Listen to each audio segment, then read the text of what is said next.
ಈಗ ನಾವಿಲ್ಲೆಲ್ಲ ಇಲ್ಲಿ ಕೂತ್ಕೊಂಡಾಗ ಒಂದಿಷ್ಟು ಮಾಹಿತಿಗಳು ಬರ್ತಾ ಇದ್ವು, ಕ್ಷಿಪಣಿ ದಾಳಿ ಆಗ್ತಾ ಇದೆ, ಡ್ರೋನ್ ದಾಳಿ ಆಗ್ತಾ ಇದೆ, ಶೆಲ್ ದಾಳಿ ಆಗ್ತಾ ಇದೆ ಅಂತ ಹೇಳಿ. ನೀವೆಲ್ಲ ಅದನ್ನೇನಾದರೂ ನೋಡಿದ್ರಾ? ಆ ರೀತಿಯಾದಂಥ ಅನುಭವ ಏನಾದರೂ ಆಯ್ತಾ? ಸರ್, ಕ್ಷಿಪಣಿ ದಾಳಿ ಯಾವಾಗ ನಮ್ದು 22ನೇ ಮೇ, ಅದು 22 ಏಪ್ರಿಲ್, ಸಾರಿ 22 ಏಪ್ರಿಲ್ ಯಾವಾಗ ಪಹಲ್ಗಾಮ್ ದಾಳಿ ಆಗಿತ್ತನೋ ಅವಲ್ಲೇ ನಮ್ಮಲ್ಲಿ ಒಂದು ಎಕ್ಸ್ಪೆಕ್ಟೇಷನ್ ಇತ್ತು, ಭಾರತ ಸೇನೆ ಏನೋ ಒಂದು ಮಾಡುತ್ತಂಬದು ಎಕ್ಸ್ಪೆಕ್ಟೇಷನ್ ನಮಗಂತೂ ಇತ್ತು. ಬಟ್ ಯಾವಾಗ ಈ ಮೇ 7ನೇ ತಾರೀಕು ಬೆಳಗಿನ ಜಾವ ಯಾವಾಗ ನಮ್ಗೆ ಆಪರೇಷನ್ ಸಿಂಧೂರ ಸ್ಟಾರ್ಟ್ ಆಯ್ತಲ್ವಾ, ಆ್ಯಕ್ಚುಲಿ ನಾವು ಇನ್ನೂ ಆ ಟೈಮಲ್ಲಿ ಏನು ಮಲ್ಕೊಂಡಿದ್ದಿಲ್ಲ. ಸರಿಯಾಗಿ ನಮಗನ್ಸುತ್ತೆ 1 ಗಂಟೆ ಮೇಲೇನೆ 1 ಗಂಟೆ ಮೇಲೆ ಮಲ್ಕೊಂಡಿದ್ದಿಲ್ಲ ರೂಮು. ಲೈಕ್ ನಾನು ನನ್ನ ರೂಮ್ಮೇಟ್ ಇನ್ನೂ ಎದ್ದಿದ್ವಿ. ಸೊ ಸಡನ್ ಆಗಿ ಫೈಟರ್ ಜೆಟ್ ಸೌಂಡ್ ಬರೋಕ್ಕೆ ಸ್ಟಾರ್ಟ್ ಆಯಿತು. ಓಕೆ, ಸಡನ್ ಆಗಿ ಫೈಟರ್ ಜೆಟ್ ಅದೊಂಥರ ಈ ನಾರ್ಮಲ್ ಪ್ಲೇನ್ಗಿನ್ನ ಭಾಳ ಸೌಂಡ್ ಬರುತ್ತೆ. ಸೊ ಸಡನ್ ಆಗಿ ಫೈಟರ್ ಜೆಟ್ಸ್ ಬರೋಕ್ಕೆ ಸೌಂಡ್ ಆಯಿತು. ಆಮೇಲೆ ನಾವು ಲೈಕ್ ಏನಾಗ್ತಿದೆ ಬಟ್ ಅದು ಗೊತ್ತಾಯ್ತು ನಮಗೆ ಇದೆ ಅಂತಂದು. ಆಮೇಲೆ 5 ನಿಮಿಷ ಆಗಿಂದ ಇಲ್ಲ ನಮ್ಮದು ವಾಟ್ಸಪ್ ಗ್ರೂಪಲ್ಲೆಲ್ಲ ಲೈಕ್ ಫೋಟೋಸು ವಿಡಿಯೋಸ್ ಅಲ್ಲಿ ದಾಳಿದಾಗಿರ್ತಕ್ಕಂಥ ವಿಡಿಯೋಸ್ ಎಲ್ಲ ಬಂದಾಗ ನಮಗೆ ಕನ್ಫರ್ಮ್ ಆಯ್ತು ಇದು ಆಪರೇಷನ್ ಸಿಂಧೂರನೇ. ಆಮೇಲೆ ಲೈಕ್ ಏನೋ ಒಂದು ಅಟ್ಯಾಕ್ ಮಾಡಿದ್ರು ಆಪರೇಷನ್ ಸಿಂಧೂರ್ ಅಂತ. ಆಮೇಲೆ ಬೇರೆ ಅದು ಆದ ತಕ್ಷಣ ಕೊಟ್ಟಿದ್ದವ್ರ ಹೆಸರು. ಬಟ್ ಅದು ಆಗಕ್ಕಿಂತ ಮುಂಚೆ ಲೈಕ್ ಅಲ್ಲಿ ಫೈಟರ್ ಜೆಟ್ ಹೋಗಿರೋ ಸೌಂಡ್ ಆಗಿರ್ಬೋದು, ಮತ್ತೆ ಅದು 15 ನಿಮಿಷ ಆಗಿಂದ ಮತ್ತೆ ವಾಪಸ್ ಅವ್ರ ಕಾರ್ಯಾಚರಣೆ ಮುಗಿಸ್ಕೊಂಡು ಬರೋ ಸೌಂಡ್ ಆಗಿರ್ಬೋದು, ಪ್ರತಿಯೊಂದು ಕೇಳಿಸ್ಕೊಂಡಿದೆ ಸರ್ ಅಲ್ಲಿಂದ. ಓಕೆ, ಈಗ ಆಪರೇಷನ್ ಸಿಂಧೂರ ಕಾರ್ಯಾಚರಣೆಗೆ ಬರ್ತೀನಿ. ಈ ಪಹಲ್ಗಾಮ್ ದಾಳಿ ಆದ ನಂತರ ಈ ಕಾಶ್ಮೀರದ ಜನ ನಿಮ್ಮ ಜೊತೆಗೆ ಹೆಂಗೆ ವರ್ತನೆ ಮಾಡಿದ್ರು ಅಂತ? ಯಾಕಂತ ಹೇಳಿದ್ರೆ ಸಹಜವಾಗಿ ಒಂದಿಷ್ಟು ಆರೋಪಗಳಿದಾವೆ ಅಲ್ಲಿನ ಜನರ ಮೇಲೆ, ಅಂದ್ರೆ ಅವರು ಉಗ್ರಗಾಮಿಗಳಿಗೆಲ್ಲ ಸಪೋರ್ಟ್ ಮಾಡ್ತಾರೆ, ಬೆಂಬಲ ಕೊಡ್ತಾರೆ ಅಂತ ಹೇಳಿ. ಸೊ ಹೆಂಗಿತ್ತು ಎಕ್ಸ್ಪೀರಿಯನ್ಸ್? ಅಂದ್ರೆ ಅಲ್ಲಿನ ಜನ ನಿಮಗೆ ಹೆಂಗೆ ಸಪೋರ್ಟ್ ಮಾಡಿದ್ರು ಅಂತ? ಎಲ್ಲರೂ ಸಪೋರ್ಟ್ ಆದರೆ ಏನಾಗಲ್ಲ ಅಂದರೆ ಸ್ವಲ್ಪ ಜನ ಎಲ್ಲರೂ ನಮ್ಮ ಸರೌಂಡಿಂಗ್ಸ್ ಆಗಿರಲಿ, ನಮ್ಮ ಜೊತೆ ಸರೌಂಡಿಂಗ್ಸ್ ಇರೋರಾಗಿರಲಿ, ಏನಾಗಲ್ಲ ಧೈರ್ಯವಾಗಿರ್ರಿ, ಏನಾಗಲ್ಲ, ಆ ಥರದ್ದೇನು ಇಲ್ಲಿ ಒಳಗಡೆಗೆ ಯಾರು ಟೆರರಿಸ್ಟ್ ಯಾರು ಬರಲ್ಲ, ಆ ಥರ ಏನಾಗಲ್ಲ ಅಂತ ಸ್ವಲ್ಪ ಧೈರ್ಯ ತುಂಬ್ತಿದ್ರು. ಭಾಗ್ಯಶ್ರೀ ಅವರೇ, ನೀವು ಪಾಪ ಈಗ ನಾನು ಆ ಫೋಟೋ ನೋಡ್ತಾ ಇದ್ದೆ, ಎಸ್ ಇಲ್ಲೇ ಇದೆ ಅದು ಫೋಟೋ. ಎಲ್ಲ ಹುಡುಗರ ಮಧ್ಯೆ ನೀವು ಒಬ್ಬರೇ ಹುಡುಗಿ, ಒಬ್ಬರು ಟೀಚರ್ ಅನಿಸುತ್ತೆ ಅವರಲ್ವಾ, ಪೇರೆಂಟ್ಸು. ನೀವು ಒಬ್ಬರೇ ಹುಡುಗಿ ಇದ್ದಾರೆ. ಏನಪ್ಪ ಅಂದರೆ ಇಷ್ಟು ಜನ ಹುಡುಗರಿದ್ದಾರೆ, ಒಂದೇ ಒಂದು ಹುಡುಗಿ ಇದೆ ಅದರಲ್ಲಿ. ಪಾಪ ಹುಡುಗಿ ಎಷ್ಟು ಭಯಪಟ್ಟಿರಬೇಕು ಅಂತೆಲ್ಲ ನಾವು ಅಂದ್ಕೊಂಡ್ವಿ. ನಿಮಗೆ ಈ ಆಪರೇಷನ್ ಸಿಂಧೂರ ಕಾರ್ಯಾಚರಣೆ ಆಗುತ್ತೆ, ಅಲ್ಲೆಲ್ಲ ಫೈಟರ್ ಜೆಟ್ಗಳು ಓಡಾಡೋದಕ್ಕೆ ಶುರು ಮಾಡ್ತವೆ, ಅವಾಗ ಹೆಂಗೆ ಅನಿಸ್ತು? ಸರ್, ಫಸ್ಟ್ ನಂಗೆ ಇದು ಏನೇ ಹೇಳ್ಬೇಕಂದ್ರೆ ಇದು ಎಲ್ಲ ಸ್ಪೆಷಲ್ ಥ್ಯಾಂಕ್ಸ್ ನಮ್ಮ ಮಮ್ಮಿಗೆ ಹೇಳ್ಬೇಕು, ನಮ್ಮ ಅಮ್ಮಗೆ ಹೇಳಬೇಕು. ಇದೆಲ್ಲ ಆದಾಗ ಅಮ್ಮಗೆಲ್ಲ ಗೊತ್ತಿತ್ತು, ಅಪ್ಪಾಜಿಗೂ ಎಲ್ಲ ಗೊತ್ತಿತ್ತು. ಆದರೆ ನಮ್ಮಮ್ಮ ಏನು ಹೇಳ್ತಿದ್ರು ಅಂತಂದರೆ ಎಲ್ಲ ನ್ಯೂಸ್ ಎಲ್ಲ ನೋಡ್ತಿದ್ರು, ಏನು ಹೆದರಬೇಡ, ಯಾಕಂದ್ರೆ ತೊಟ್ಟಿಲ್ಲ ತೂಗುವ ಕೈ ದೇಶವನ್ನೇ ಆಳಬಲ್ಲದು. ನಮ್ಮಮ್ಮ ಭಾಳ ನಂಗೆ ಯಾವಾಗಲೂ ಸ್ವಲ್ಪ ಕೊಟೇಶನ್ಸ್ ಮತ್ತು ಯಾರ್ಯಾರು ವೀರ ಯೋಧೆಯರು ಇರ್ತಾರಲ್ಲ ಅವ್ರ ರಾಣಿ ಚೆನ್ನಮ್ಮ, ಲಕ್ಷ್ಮೀಬಾಯಿ ಅವ್ರದ್ದೆಲ್ಲ ಸ್ವಲ್ಪ ಹೇಳ್ತಿದ್ರು. ಮತ್ತು ಅದಾದ್ಮೇಲೆ ರೀಸೆಂಟಾಗಿ ನ್ಯೂಸ್ದಾಗೆ ಭಾರತೀಯ 2 ಮಹಿಳೆಯರ ಇದನ್ನ ಆಪರೇಷನ್ ಸಿಂಧೂರ್ ಮಾಡಿದ್ದಂತ ಹೇಳಿದ್ರಲ್ಲ, ಅವರೇ ಅಲ್ಲಿ ಎದಿ ಕೊಟ್ಟು ನಿಂತು ಫೈಟ್ ಮಾಡಾಕುತ್ತಾರ. ನಾವ್ ಏನ್ ಕಾಮನ್ ಜನರು ನಮ್ಮ ದೇಶಕ್ಕೋಸ್ಕರ ನಾವು ನಿಲ್ಬೇಕು. ಮತ್ತೆ ಅದು ನಮ್ಮಮ್ಮ ನಂಗೆ ಯಾವಾಗ್ಲೂ ವಿಡಿಯೋಸ್ ಕಳಿಸ್ತಿದ್ರು. ಒಬ್ರು ಹೇಳಿದ್ರ, ನಿಮ್ಮಮ್ಮ ಹೆಸರು? ನಮ್ಮಮ್ಮ ಹೆಸರು ವಿಜಯಲಕ್ಷ್ಮಿ ಸಿದ್ದರಾಮೇಶ್ ಪಸಾರದ್. ವಿಜಯಲಕ್ಷ್ಮಿ ಅಮ್ಮ, ನಿಮ್ ತರ ತಾಯಿ ಎಲ್ರಿಗೂ ಸಿಗ್ಲಿ, ಇದೇ ರೀತಿಯಾಗಿ ಎಲ್ರಿಗೂ ಧೈರ್ಯ ಕೊಡಿ. ನಿಮ್ಮ ಮಗಳು ನೋಡಿ ಎಷ್ಟು ಚೆನ್ನಾಗಿ ಮಾತಾಡ್ತಿದ್ದಾರೆ. ಗ್ರೇಟ್ ಅಮ್ಮ ನೀವು. ಯಾಕೆಂದರೆ ಅಲ್ಲಿ ನಾವು ದೂರ ಇದ್ದೀವಿ, ನಮಗೆ ಭಯ ಆಗ್ತಿದೆ ಏನಾಗ್ಬಿಡುತ್ತೋ ಏನೋ ಅಂತ ಹೇಳಿ ನೀವು ಅಲ್ಲಿ ಇದ್ಕೊಂಡು ಆ ಪರಿಸ್ಥಿತಿನ ಎದುರಿಸಿದಿರಿ. ಜೊತೆಗೆ ನಿಮ್ಮ ಅಮ್ಮ ಅಷ್ಟೆಲ್ಲ ನಿಮಗೆ ಧೈರ್ಯ ತುಂಬಿದ್ದಾರೆ, ನಿಜಕ್ಕೂ ಗ್ರೇಟ್. ಇದ್ರ ಜೊತೆಗೆ ಈ ಫೈಟರ್ ಜೆಟ್ಗಳು ಓಡಾಡ್ತಾ ಇತ್ತು ಅಂತ ನೀವು ಹೇಳ್ತಾ ಇದ್ರಿ ಅಲ್ವಾ ಬಸವಲಿಂಗ? ಆವಾಗ ನಿಮ್ಮ ಹಾಸ್ಟೆಲ್ನಲ್ಲಿದ್ದಂಥ ವಿದ್ಯಾರ್ಥಿಗಳು ಏನು ಹೇಳ್ತಾ ಇದ್ರು ಅಂದರೆ ಎಲ್ಲರೂ ಭಯ ಪಟ್ಬಿಟ್ಟಿದ್ರು ಆ ಕ್ಷಣಕ್ಕೆ? ಸರ್, ಈಗ ಎಲ್ರಿಗೂ ಭಯದ ವಾತಾವರಣ ಸೃಷ್ಟಿ ಆಗೇ ಆಗುತ್ತಾ. ಯಾಕೆ ನಾವು ಅಂದರೆ ಅದು ನಾವೀಗ ದಾಳಿ ಮಾಡಿ ಬಂದಿದ್ವಿ ಫೈಟರ್ ಜೆಟ್ ತೊಗೊಂಡು. ನಾವು ಅಲ್ಲಿ ಲೈಕ್ ನಮ್ದು ಏರ್ ಸ್ಪೇಸ್ ಯೂಸ್ ಮಾಡ್ಕೊಂಡೆ, ನಮ್ಮ ಓನ್ ಏರ್ ಸ್ಪೇಸ್ ಯೂಸ್ ಮಾಡ್ಕೊಂಡೆ ನಾವು ದಾಳಿ ಮಾಡಿದ್ವಿ ಅಲ್ಲಿ. ಬಟ್ ಅವ್ರ ಕಡೆಯಿಂದ ಯಾವಾಗ ಪ್ರತೀಕಾರ ಬರುತ್ತೆ, ಅವ್ರ ಕಡೆಯಿಂದ ಯಾವಾಗ ಮತ್ತೆ ಪ್ರತಿ ದಾಳಿ ಆಗುತ್ತೆ ಅನ್ನೋ ಭಯ ನಿಜವಾಗ್ಲೂ ಇತ್ತು ಸರ್ ಅಲ್ಲಿ. ಬಟ್ ಆಮೇಲೆ ಸ್ವಲ್ಪ ದಿನ ಆಗಿಂದ ಅವರು ಡ್ರೋನ್ ದಾಳಿ ನಡೆಸಿದ್ರು, ಕ್ಷಿಪಣಿ ದಾಳಿ ನಡೆಸಿದ್ರು, ಲೈಕ್ ಶೆಲ್ ದಾಳಿ, LOC ಅಲ್ಲಿ ಗುಂಡಿನ ಚಕಮಕಿ ಎಲ್ಲ ತರ ದಾಳಿ ನಡೆಸಿದ್ರು ಕೂಡ ನಮ್ಮ ಭಾರತೀಯ ಸೇನೆ ಅದನ್ನೆಲ್ಲ ಬಗ್ಗು ಬಡ್ದು ಕೂಡ ಲೈಕ್ ಎಷ್ಟೇ ಕ್ಷಿಪಣಿ ದಾಳಿ ನಡೆಸಿದ್ರು. ನಮ್ದು S-400 ಇದೆ, ನಿಮ್ಗೆ ಗೊತ್ತಿದೆಯಲ್ಲ ಸರ್. ಅದೆಲ್ಲ ಎಂತ ನಮ್ದು ಏರ್ ಡಿಫೆನ್ಸ್ ಸಿಸ್ಟಮ್ ಎಷ್ಟು ಚೆನ್ನಾಗಿದೆ ಅನ್ನೋದಕ್ಕೆ ಇದೊಂದು ಉದಾಹರಣೆ ಸರ್. ಅದಕ್ಕೆ ನಾವು ಈಗ ಮಿಲಿಟರಿ ಬೇಸಲ್ಲಿ ನಾವು ಯಾಕೆ ಇಲ್ಲಿ ವರ್ಲ್ಡಲ್ಲೇ ನಾವು 4th ಪ್ಲೇಸಲ್ಲಿ ನಿಂತಿದ್ದೇವೆ ಅನ್ನೋದಕ್ಕೊಂದು ದೊಡ್ಡ ಉದಾಹರಣೆ ಇದೆ. ಓಕೆ, ಈಗ ಪಹಲ್ಗಾಮ್ ದಾಳಿ ಆಗುತ್ತೆ, ಒಂದು 26 ಜನ ಅಮಾಯಕರನ್ನು ಹೊಡೆದಾಕ್ತಾರೆ ಈ ಉಗ್ರಗಾಮಿಗಳು. ಆ ಸುದ್ದಿ ಬಂದ ತಕ್ಷಣ ಗಣೇಶ್ ಏನು ಅನಿಸಿದ್ದೇನು ನಿಮಗೆ? ಅಂದರೆ ಸಡನ್ಲಿ ಭಯ ಅಂತೂ ಆಗಿರುತ್ತೆ, ಏನು ಅನಿಸ್ತು? ಯಾರನ್ನು ನೆನೆಸ್ಕೊಂಡ್ರಿ ಆ ಕ್ಷಣಕ್ಕೆ? ಸರ್, ಸಡನ್ನಾಗಿ ಅಲ್ಲಿರೋ ಯಾರೇ ಒಬ್ಬರು ಜೀವಿಗಳಾಗಲಿ ಮೊದಲು ಅವ್ರ ತಂದೆ ತಾಯಿ ನೆನೆಸ್ಕೋತಾರೆ ಸರ್.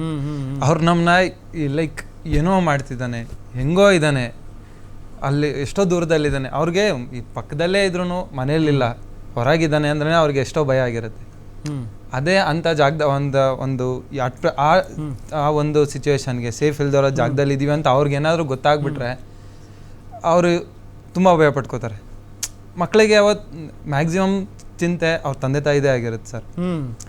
ಸೊ ಅವ್ರು ಹೆದರ್ಕೋಬಾರ್ದು, ನಾವು ದೂರದಲ್ಲಿದ್ರೂ ಅವ್ರ ಜೊತೆಲೇ ಇದೀವಿ ಅನ್ನೋ ಥರ ಅವ್ರಿಗೆ ನಾವು ಫೀಲ್ ಮಾಡಿಸ್ಬೇಕು. ಸೊ ಅದರಿಂದ ಮೊದಲು ಅವ್ರನ್ನ ಹೆಂಗಾಗ್ಬಿಡುತ್ತೆ ಗೊತ್ತಾ, ಆ ಕ್ಷಣಕ್ಕೆ ನಾವು ಬದುಕುಳಿದು ಬಂದ್ರೆ ಸಾಕಪ್ಪ ಅಂತ ಅನ್ಸೋಕ್ ಶುರುವಾಗ್ಬಿಟ್ಟಿರುತ್ತೆ. ನಾವು ದೂರದಲ್ಲಿ ಇದ್ಕೊಂಡೇ ಇಷ್ಟೆಲ್ಲ ಭಯ ಪಟ್ಟಿದ್ದೀವಿ ಅಲ್ವಾ. ಸೊ ನಿಮಗೆ ನೀವೆಲ್ಲ ಕನ್ನಡಿಗರೆಲ್ಲ ಒಟ್ಟಿಗೆ ಸೇರ್ಕೊಂಡ್ರಲ್ಲ, ಅದು ಘಟನೆ ಆದ ನಂತರ ಸೇರ್ಕೊಂಡ್ರಾ? ಮೊದಲಿಂದನೂ ಎಲ್ಲ ಕಡೆ ಒಂದೇ ಕಡೆ ಇರ್ತೀವಿ ಸರ್. ಲೈಕ್ ನಾವು ಇಲ್ಲೆಲ್ಲ ಅಲ್ಲಿ 18 ಜನ ಹೋಗಿದ್ದೇವೆ ಅಂದರೂ ಕೂಡ ಲೈಕ್ ಪ್ರಾಪರ್ ಕಾಂಟ್ಯಾಕ್ಟಿಂದನೇ ಹೋಗಿರೋದು. ಲೈಕ್ ಒಬ್ಬರಿಂದ ಒಬ್ರು ಯಾರೋ ಪರಿಚಯ ಆಗಿರ್ಬೋದು. ಈಗ ನನ್ನ ಸೀನಿಯರು ನನಗೆ ಪರಿಚಯ ಇರ್ತಾರೆ ಅವರು, ಲೈಕ್ ಅವರಿಂದ ಇನ್ನೊಬ್ರಿಗೆ ಕಾಂಟ್ಯಾಕ್ಟ್ ಮಾಡೋದು. ಸೊ ಮೊದಲಿಂದನೂ ನಾವು ಇದು ಒಂದೇ ಕಡೆನೇ ಇದ್ದೀವಿ. ಇದು ದಾಳಿ ಆಗಿದ ತಕ್ಷಣ ನಾವು ಒಂದೇ ಕಡೆ ಸೇರೇವಂತಲ್ಲ, ಮೊದಲಿಂದನೂ ಒಂದೇ ಕಡೆ ಇದೀವಿ, ಇವಾಗಲೂ ಒಂದೇ ಕಡೆನೇ ಇದೀವಿ ಸರ್. ನಾವು ಒಂದೇ ಕಡೆ 8 ಜನನೂ ಒಂದೇ ಕಡೆನೇ ಇದೀವಿ ಸರ್. ಸೊ ಕನ್ನಡಿಗರೆಲ್ಲ ಒಗ್ಗಟ್ಟು ಪ್ರದರ್ಶನ ಮಾಡಿದಿರ? ಪ್ರದರ್ಶನ ಮಾಡಿದ್ವಿ ಸರ್. ಸೊ ಈಗ ಆ ಒಂದು ಘಟನೆ ಆದ ನಂತರ ಅಂದರೆ ಈಗ ಫೈಟರ್ ಜೆಟ್ಗಳು, ಈ ಶೆಲ್ ದಾಳಿ ಇದೆಲ್ಲ ನಡೆಯೋದಕ್ಕೆ ಶುರು ಆಗುತ್ತೆ. ಅವಾಗ ನಿಮಗೆ ಆಪರೇಷನ್ ಸಿಂಧೂರ ಕಾರ್ಯಾಚರಣೆ ನಡೀತಾ ಇದೆ ಅಂತ ಹೇಳಿ ಮಾಹಿತಿ ಬರುತ್ತೆ, ನಿಮಗೆ ಗೊತ್ತಿರುತ್ತೆ. ಸೊ ನಾವು ಇಲ್ಲಿಂದ ಹೋಗೋದು ಬೆಸ್ಟು ಅಂತ ಅನಿಸ್ಬಿಡ್ತಾ, ಅಥವಾ ಸ್ವಲ್ಪ ದಿನ ಕಾಯೋಣ ಅಂತ ಏನಾದರೂ ಅನಿಸ್ತಾ?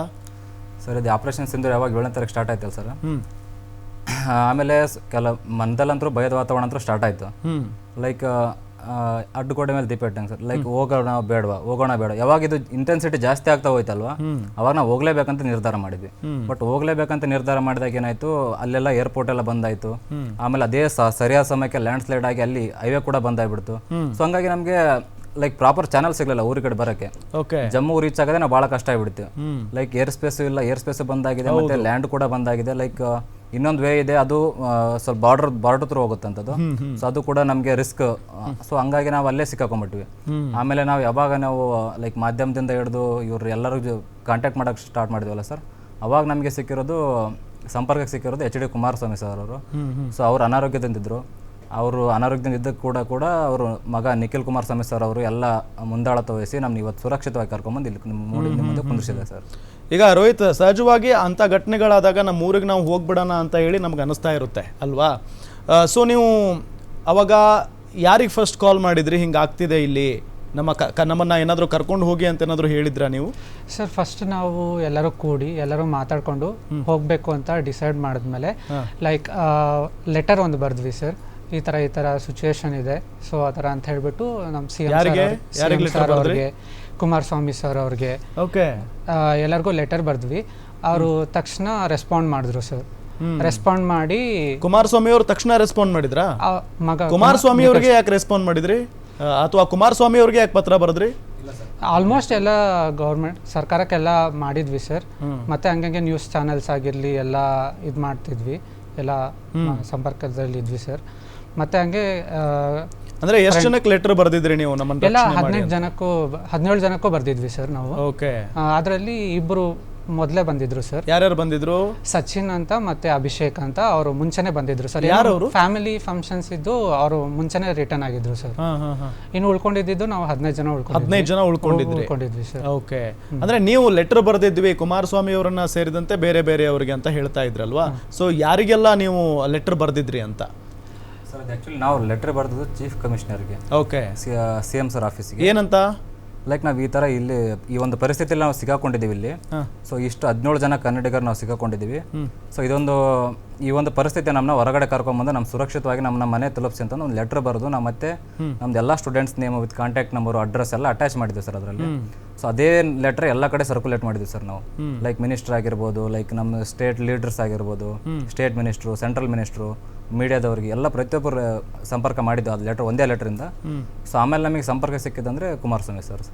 ಓಕೆ, ಏನಂದ್ರು ನಿಮಗೆ ಕುಮಾರಸ್ವಾಮಿ ಅವರು? ಅಂದರೆ ನೀವು ಡೈರೆಕ್ಟಾಗಿ ಮಾತಾಡಿದ್ರಾ ಫೋನಲ್ಲಿ ಅವ್ರಿಗೆ, ಅಥವಾ ಇನ್ನು ಬೇರೆಯವರಿಂದ ಏನಾದರೂ ಮಾತಾಡ್ಸಿದ್ರಾ ಭಾಗ್ಯಶ್ರೀ?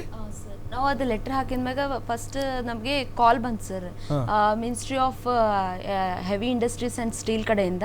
ಅಂದರೆ ಅವ್ರ under officials Kumaraswamy sir, Nikhil Kumaraswamy sir under sirs ಇದಾರಲ್ಲ ಸರ್, ಪ್ರಜ್ವಲ್ ಸರ್ ಮತ್ತೆ ಇನ್ನು ಬೇರೆ ಸರ್ಸ್, ಅವ್ರ ಅಫಿಷಿಯಲ್ಸ್ ನಮ್ಮ ಜೊತೆ ಕಾಂಟ್ಯಾಕ್ಟ್ ಅಲ್ಲಿ ಇದ್ರು ಸರ್. ಹೆಂಗಿದೆ ಪರಿಸ್ಥಿತಿ, ಏನು ಸೇಫ್ಟಿ ಅದೆಲ್ಲ ನಮಗೆ ಫಸ್ಟ್ ಅವರು ವಿಚಾರಿಸಿದ್ರು ಸರ್ ಫಸ್ಟ್. ಆಮೇಲೆ ಅಂತಂದ್ರೆ ಈಗ ಹೆಂಗೆ ಟ್ರಾನ್ಸ್ಪೋರ್ಟ್ ಹೆಂಗೆ ಬರ್ಬೋದು ನೀವು ಅಂತ ಅವರೇ ಸ್ವಲ್ಪ ಇನಿಷಿಯೇಟ್ ತೊಗೊಂಡ್ರು ಸರ್. ಸೊ ಅದಕ್ಕೆ ವೈಸ್ ಚಾನ್ಸಲರ್ ಸರ್ಗೆ ಅವರೇ ಕಾಂಟ್ಯಾಕ್ಟ್ ಮಾಡಿದ್ರು, ಹಿಂಗೆ ನಮ್ಮ ವಿತ್ ಲೆಟರ್ಸ್ ವಿತ್ ಅವರು ಒಂದು ಅಟ್ಯಾಚ್ ಲೆಟರ್ ಮಾಡಿ ನಾವು ಶ್ರೀನಗರಿಂದ ಜಮ್ಮುವರೆಗೂ ನಮ್ಮ ಕಾಲೇಜ್ ಅವ್ರು ಹೆಲ್ಪ್ ಮಾಡಿದ್ರು ಸರ್, ವೈಸ್ ಚಾನ್ಸಲರ್ ಸರ್. ಜಮ್ಮುಯಿಂದ ಡೆಲ್ಲಿಗೆ ಇವರು ಟಿಕೆಟ್ಸ್ ಎಲ್ಲ ಅರೇಂಜ್ ಮಾಡಿಸಿ ಆಮೇಲೆ ನಮಗಲ್ಲಿ ನಿಖಿಲ್ ಕುಮಾರಸ್ವಾಮಿ ಅವರು ಹಾ ಸರ್ ಅವರೆಲ್ಲ ಅರೇಂಜ್ ಮಾಡಿಸಿ ಸರ್. ಯಾಕಂದ್ರೆ ಈಗ ಜಮ್ಮುವಿನಿಂದ ಡೆಲ್ಲಿವರೆಗೂ. ಹಾ ಸರ್, ಈಗ ಅಲ್ಲಿ ಟಿಕೆಟ್ಸ್ ಸಿಗೋದು ಕಷ್ಟ ಆಗಿದೆ ಸರ್, ಯಾಕಂದ್ರೆ ಎಲ್ಲರೂ ಹೋಗ್ತಿದ್ದಾರೆ, ಎಷ್ಟೊಂದು ಸ್ಟೂಡೆಂಟ್ಸ್ ಔಟ್ ಸೈಡರ್ಸ್. ಆಮೇಲೆ ನಾವು ಅಲ್ಲಿ ಕರ್ನಾಟಕ ಭವನ್ ಗೌರ್ಮೆಂಟ್ ಆಫ್ ಕರ್ನಾಟಕದವ್ರು ನಮ್ಗೆ ಅಲ್ಲಿ ಸ್ಟೇ ಮತ್ತು ಊಟಕ್ಕೆಲ್ಲ ಅವ್ರು ವ್ಯವಸ್ಥೆ ಮಾಡಿದ್ರು ಸರ್. ಒಂದ್ ದಿವಸ ಮುಂಚೆ ಬಂದಿದ್ವಿ. ಆಮೇಲೆ ಅಲ್ಲಿಂದ ಬಂದ್ಮೇಲೆ ಸರ್ ಇಲ್ಲ ಸುರಕ್ಷಿತವಾಗಿ ನೀವು ನಮ್ಮ ಅಂಡರ್ ಅದೀರಿ ಅಂತಂದ್ರೆ ನಾವು ನಿಮ್ಮ ಮನೆ ತಲುಪಿಸೋರ್ಗು ನೀವು ನಮ್ಮ ಜವಾಬ್ದಾರಿ ಇರ್ತೀರಿ, ಸೊ ನಿಮ್ಗೆ ನಿಮ್ಮ ಸೇಫ್ಟಿ ನಮ್ಗೆ ಭಾಳ ಮುಖ್ಯ ಅಂತಂದು ಅವತ್ತು ಒಂದ್ ದಿವ್ಸ ಬಿಟ್ಟು ಸರ್ ನೆಕ್ಸ್ಟ್ ಡೇ ಅಂದ್ರೆ ನಿಮ್ಗೆ ದೆಹಲಿಲಿ ಯಾರಾದ್ರೂ ಭೇಟಿ ಆಗಿದ್ರಾ ಕುಮಾರಸ್ವಾಮಿ ಅವ್ರ ಕಡೆಯವರು? ಅಲ್ಲಿ ಪ್ರಜ್ವಲ್ ಸರ್ ಅಂತ ಅವ್ರದ್ದು ಆಫೀಷಿಯಲ್ಸ್ ಇದ್ದಾರೆ ಸರ್, ಅವ್ರು ಭೇಟಿ ಆದ್ರು ಸರ್. ಮತ್ತು ಗೌರ್ಮೆಂಟ್ ಆಫ್ ಕರ್ನಾಟಕದಿಂದ ಮೋಹನ್ ಕುಮಾರ್ ಸರ್ ಅಂತ ಅಲ್ಲಿ ಅಸಿಸ್ಟೆಂಟ್ ರೆಸಿಡೆಂಟ್ ಕಮಿಷನರ್ ಇದ್ರು ಸರ್, ಅವರೆಲ್ಲ ನಮ್ಗೆ ಭೇಟಿ ಆದ್ರು ಸರ್ ಅಲ್ಲಿ. ಅವರು ಅದೇ ಸರ್ ಅವರೆಲ್ಲ ಹೆಲ್ಪ್ ಮಾಡಿದ್ರು, ಅವ್ರ ಸ್ಟಾಫ್ ಮೆಂಬರ್ಸ್ ಎಲ್ಲ ನಮಗೆ ಒಂದ್ ದಿವಸ ಚೆನ್ನಾಗಿ ನೋಡ್ಕೊಂಡು ನೆಕ್ಸ್ಟ್ ಡೇ ಈವ್ನಿಂಗ್ ನಮಗೆಲ್ಲ ಫ್ಲೈಟ್ ಬುಕ್ಸ್ ಮಾಡಿಸಿ ನಿನ್ನೆ ಈವ್ನಿಂಗ್ ಸರ್ ಅದು ಅಲ್ಲಿಂದ ನಮ್ಗೆ ಕಳಿಸ್ಕೊಟ್ರಿ. ನಾವು ಬೆಂಗಳೂರಿಗೆ ರಾತ್ರಿ ಬಂದ್ವಿ ಸರ್ ಅಲ್ಲಿಂದ. ಅದ್ರ ಖರ್ಚು ವೆಚ್ಚ ಅಂತ ಬಹಳಷ್ಟು ಬರುತ್ತೆ ಹಾ ಅಲ್ವಾ? ಸರ್, ಸೊ ಅದನ್ನೆಲ್ಲ ಯಾರು ಬರ್ಸಿದ್ರು? ನಿಖಿಲ್ ಕುಮಾರಸ್ವಾಮಿ ಸರ್ ಅವ್ರದ್ದು ಆಫೀಷಿಯಲ್ಸ್ ಅವರ ನೋಡ್ಕೊಂಡು ನಿಖಿಲ್ ಕುಮಾರಸ್ವಾಮಿ ಅವರೇ ಎಲ್ಲ ನೋಡ್ಕೊಂಡು